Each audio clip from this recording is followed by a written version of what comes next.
नमस्कार, मैं हूँ रीमा जायसवाल। हसीन सपने पार्ट फर्स्ट। दुनिया।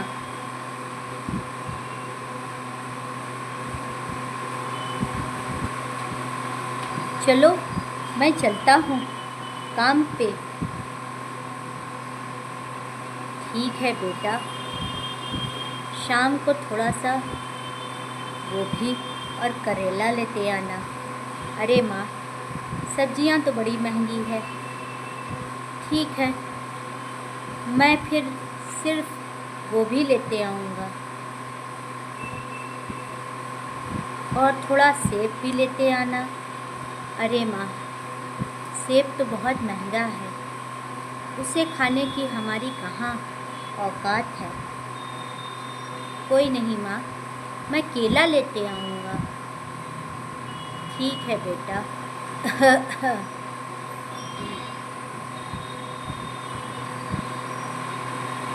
दुनिया। जैसे ही घर से बाहर निकलो तो मानो ऐसा लगता है कि भीड़ ही भीड़ चल रही हो। बड़ी बड़ी गाड़ियों की आवाज़, मोटरों की आवाज़। एक ज़माना था साइकिल की घंटियाँ बजती थी, लेकिन अब वो भी बहुत इक्का दुक्का ही दिखती हैं। हाँ, साइकिल जिसे मैं अपने बचपन में चलाता था और रोज़ बैट बॉल खेलने जाता। दुनिया आज कितनी बदल गई है। हाँ, पहले छोटे छोटे मकान हुआ करते थे। हाँ, 1-2 मंजिला। अब तो मानो बड़ी बड़ी बिल्डिंग्स हो गई हैं, एक के ऊपर एक बिल्डिंग, एक के ऊपर एक। कभी कभी जब ऊपर उन बिल्डिंगों को देखता हूँ नीचे से ऊपर, तो ऐसा लगता है वो बिल्डिंग मेरे ऊपर आके गिर जाएगी।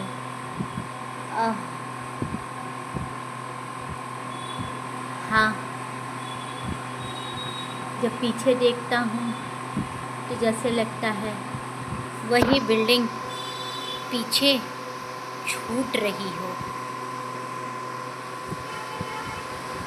पहले इतना दिखावा ना था, लेकिन अब तो ऐसा लगता है दिखावे में ही ज़िंदगी जा रही है।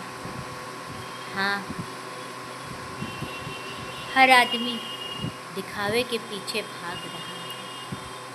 पहले 2-3 सेट कपड़ों में भी जिया जा सकता था, लेकिन अब तो कहीं जाना होता है तो लगता है फिर से वही नए कपड़ों को खरीदना पड़ेगा। हाँ, दुनिया बदल रही है।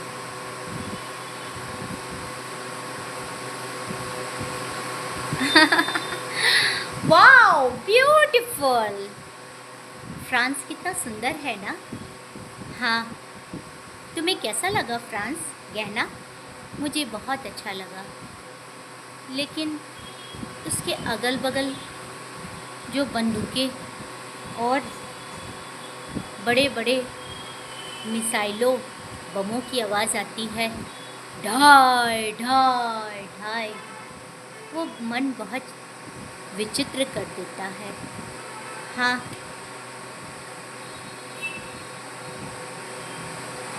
दुनिया क्यों नहीं शांति से रहती है? हम किस बात के लिए लड़ते हैं? गहना, हम इस बात के लिए लड़ते हैं कि हमारी ज़मीन हमारी है। हम क्यों किसी को अपने ज़मीन पे कब्जा करने दें और उसके पीछे छोटी छोटी लड़ाइयाँ बड़ी लड़ाइयों में तब्दील हो जाती है। लेकिन दुनिया में भुखमरी भी तो फैल रही है ना। हाँ, अब तो लोग आजकल वो जो रील्स चलते हैं ना, ये एक्सरसाइज कर लीजिए, वो योगा कर लीजिए। हाँ, मैंने भी देख रखा है, दुबले पतले लोग भी योगा कर रहे हैं, एक्सरसाइज कर रहे हैं। शरीर में कहीं भी चर्बी नहीं है, मांस नहीं है। अब कुछ समय के बाद लोग डॉक्टर के पास जाते हैं, कहते हैं हाथ दर्द हो रहा है, पैर दर्द हो रहा है, और डॉक्टर भी कहता है कि देखो तुम भूखमरी का शिकार हो रही हो। मतलब हाँ, न्यूट्रिशन की आज के टाइम या तो लोग बहुत ज़्यादा खा रहे हैं उजूल फजूल, या तो लोग बिल्कुल ही नहीं खा रहे हैं। मैं समझी नहीं रितु, तुम कहना क्या चाह रही हो? यही, एक इंसान को खाने के लिए जितनी ज़रूरत होती है उसको उतना मिल ही नहीं रहा है। लोग बहुत कम पैसे में गुजारा कर रहे हैं। हाँ, तुम सही कह रही हो।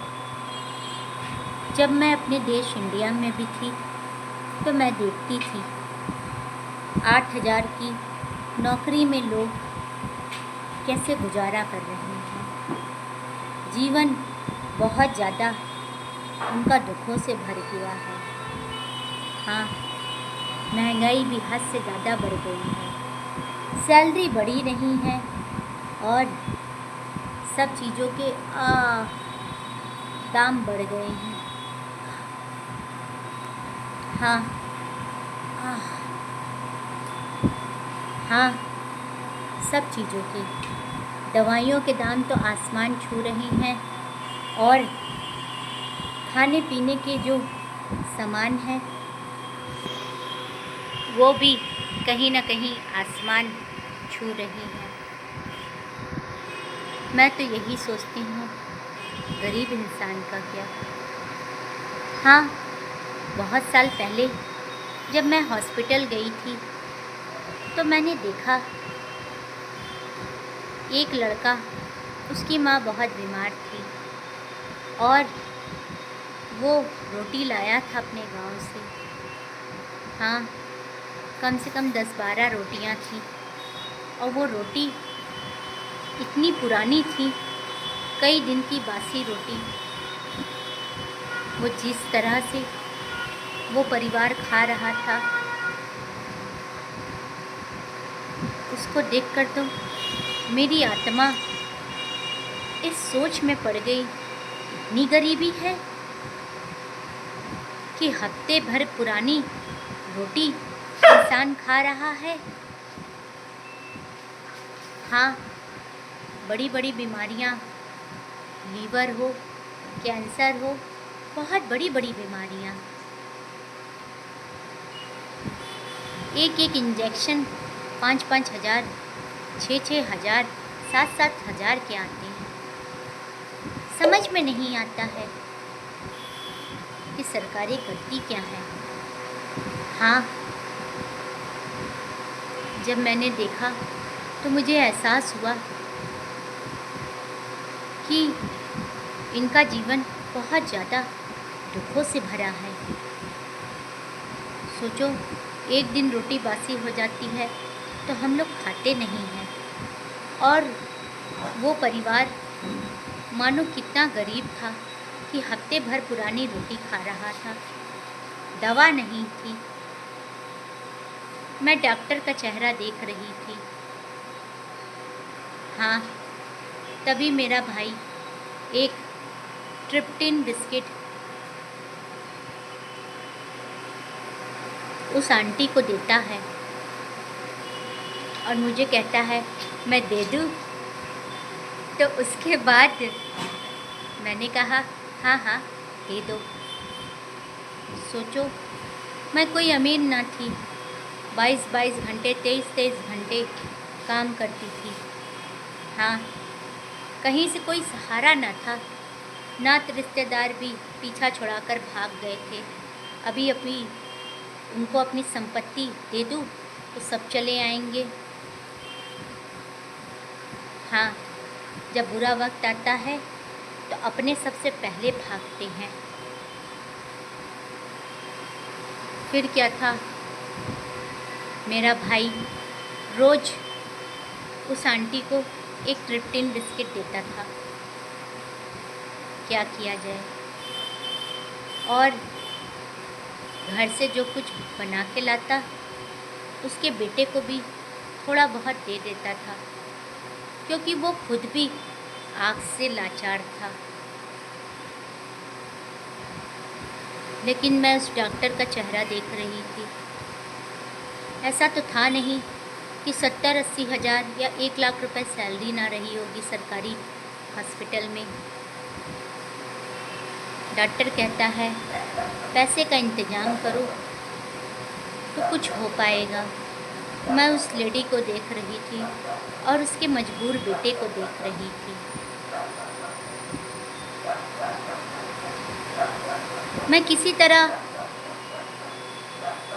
अपनी माँ का इलाज करा रही थी, लेकिन दूसरी तरफ डॉक्टर को भी देख रही थी कैसे वो जो इंजेक्शन होते हैं, सिरिंज होती है, कॉटन होता है, हाथ में दस्ताने होते हैं, और जो सरकार थोड़ी बहुत दवा भेजती है, सस्ता मोला जो भी है, वो भी खरीदना पड़ता था। और मैं रोज़ अपनी आँखों से पूरे हॉस्पिटल को देखती थी कैसे दवाइयाँ, सिरिंज, कॉटन सब कुछ बाहर बेच दिया जाता था। हॉस्पिटल की हालत इतनी ज़्यादा ख़राब थी कि जो सिस्टर थी उसको ठीक से इंजेक्शन भी नहीं लगाना आता था। और मैं सोचती थी जब सिस्टर की पढ़ाई किया है नर्सिंग की तो इंजेक्शन भी नहीं लगाना आ रहा है, बुखार नापना नहीं आ रहा था। सोच रही थी चार्ट आता नहीं है बनाना, और डॉक्टरों ने कम थोड़ी हॉस्पिटल को मुफ्त का वो बना रखा था।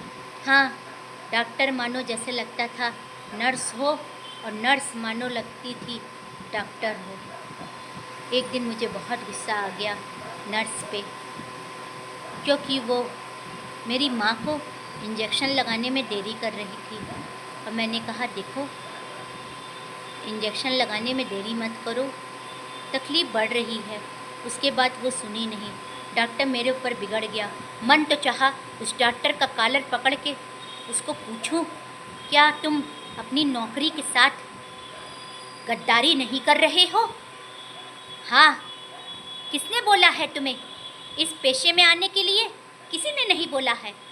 डॉक्टर को नहीं बोला है, आईएएस को नहीं बोला है, देश के प्रधानमंत्री को नहीं बोला है कि तुम सब इन पेशों पे आओ।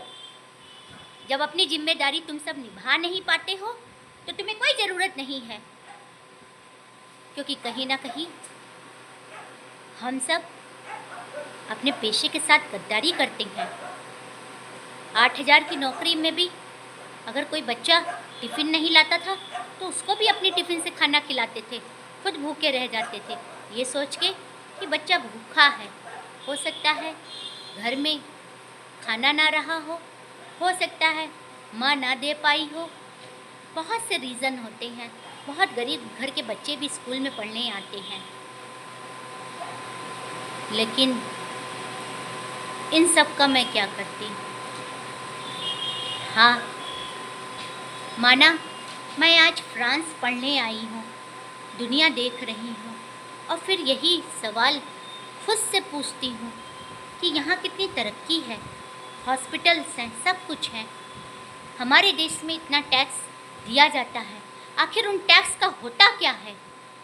कहाँ जा रहा है वो टैक्स? सारे सड़कें बन जाती हैं और 1 महीने बाद 15 दिन बाद गड्ढे हो जाते हैं। टीवी का पेशेंट हो तो पता चले उस गड्ढे में जा रहा हो, ई रिक्शे से या किसी भी व्हीकल से जा रहा हो तो उसकी जान निकल जाए। आखिर पढ़ाई कैसे करते हो? तुम्हारी नालियाँ ठीक से बनी नहीं रहती हैं, तुम्हारे रोज़ नाले खराब रहते हैं। क्या तुम्हें बताना पड़ेगा कि नाली कैसी बनाई जाए, नाले कैसे बनाए जाएं, सड़कें कैसे बनाई जाएं? और देखो ये फ्रांस कितना सुंदर है। हाँ, सड़क फ्रांस की देखो कितनी सुंदर बनी हुई है। हाँ, अब ये सालों साल चलेगी। वही तो, शायद वजह ये है कि करप्शन नहीं है फ्रांस में। फ्रांस की गलियों में हर आदमी काम करता है। भूखमरी यहाँ भी है, लेकिन शायद इतनी भूखमरी और इतनी तकलीफ नहीं है। हाँ, लोग फ्रांस पढ़ने तो आते हैं, घूमने भी आते हैं, बिजनेस भी करने आते हैं, लेकिन कहीं ना कहीं फ्रांस से भी कुछ सीख के जाते हैं।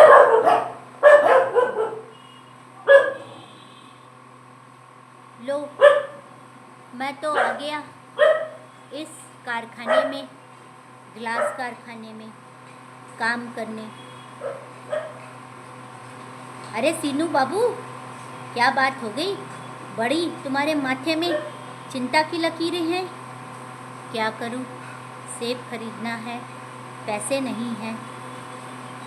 एक दो केला खरीद कर ही काम चला लूँगा। माँ बोली गोभी और करेला लेते आना, लेकिन मैं तो बस गोभी खरीदने लायक ही हूँ। नमस्कार, मैं हूँ रीमा जायसवाल। आशा करती हूँ आप सभी को हसीन सपने पार्ट फर्स्ट दुनिया पसंद आ रही होगी।